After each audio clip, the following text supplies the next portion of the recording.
জোটের রাস্তা আমরা খোলা রেখেছি, তাহলে লড়াইটা কি হবে আর জোটের বার্তাই বা কি যাবে? দেখুন, ইতিপূর্বে আমাদের মাস্টার সাহেব কথা বলেছেন আপনাদেরকে, আমাদের পার্টির ওয়ার্কিং প্রেসিডেন্ট, তারপর আর কোনো কথা আমাদের না বলাটাই উত্তম, যে আমরা একটু এগিয়ে যাচ্ছি, লেফট বা কংগ্রেসের পক্ষ থেকেও তারা এগিয়ে আসবে, এটা আমরা আশা করছি। সুতরাং আমরা প্রথম ফেজের আমাদের পক্ষ থেকে প্রথম পর্যায়ে আমরা ক্যান্ডিডেটের লিস্ট, প্রার্থীর লিস্ট আমরা ঘোষণা করেছি। এরপরে সেকেন্ড থার্ড, প্রয়োজনে সেকেন্ড বা থার্ডও করতে পারি, সেটা সময় কথা বলবে। কিন্তু সেকেন্ড ফেজের ক্ষেত্রেও আমরা যে ঘোষণা করব, তারা যদি আমাদের দিক থেকে জোটের বার্তা নিয়ে হাত বাড়িয়ে দেয়, তাহলে আশা করছি এই যে কোশ্চেন করছেন, আর কোশ্চেনের সময় থাকবে না। জোট কি আদৌ সম্ভব?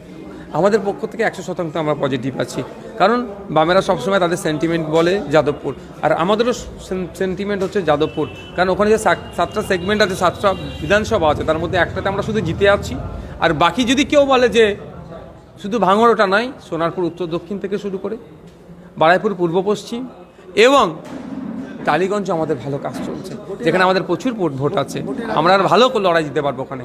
ভোটের আগেই আপনার জোট সঙ্গীদের মধ্যে এই দর কষাকষি চলছে, পরবর্তীকালে যখন আসল সমঝোতা বা কিছু হবে, কিছু কর্মীদের কাছে কি বার্তা দেবেন?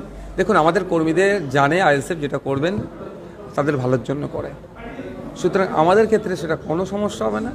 বাকি যে রাজনৈতিক দলগুলো আছে তাদেরকে কোশ্চেন করুন, কীভাবে তারা পজিটিভ করাবেন কি নেগেটিভ করাবেন, তারা বলতে পারে। বিধানসভা ভোটে তো একটা অভিযোগ উঠেছিল, কংগ্রেস আপনাকে ভোট দেয়নি বা আইএসএফের লোক ভোট দেয়নি। না, আইএসএফ আমি বুথ ধরে দেখাতে পারি, যদি আমার সাথে একটা চ্যালেঞ্জে আসে, বুথ ধরে দেখাতে পারবো আইএসএফ ভোট কোথায় কোথায় কাদেরকে কতটা করে দিয়েছে।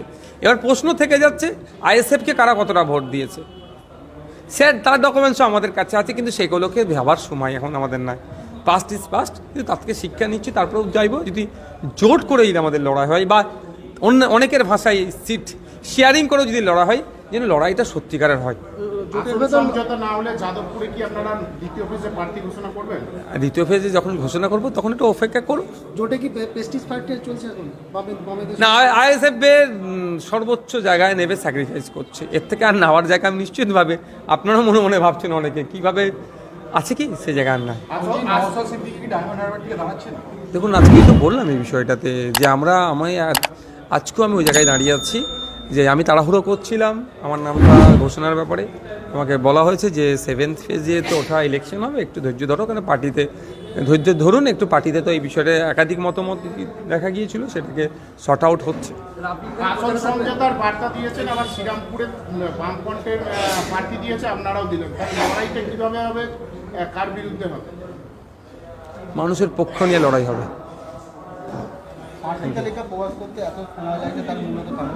দেখুন, ওই সর্বোচ্চ ভেবেছিলাম যদি বিজেপি এবং তৃণমূলের বিরুদ্ধে লড়াই করার জন্য বিজেপি ও তৃণমূল শক্তিগুলোকে ঐক্যবদ্ধ করা যায়, সেজন্য বেশ কয়েকটা দিন আমরা অপেক্ষা করেছিলাম, কিন্তু অপেক্ষাটা তো একটা নির্দিষ্ট সীমা আছে, সেটা যখন অতিক্রম করলো সেই জন্য আমরা প্রার্থী ঘোষণা করতে বাধ্য হলাম। শ্রীরামপুরে প্রার্থী দেওয়ার কি জোটের বিপক্ষে কোনো ইঙ্গিত যাবে বা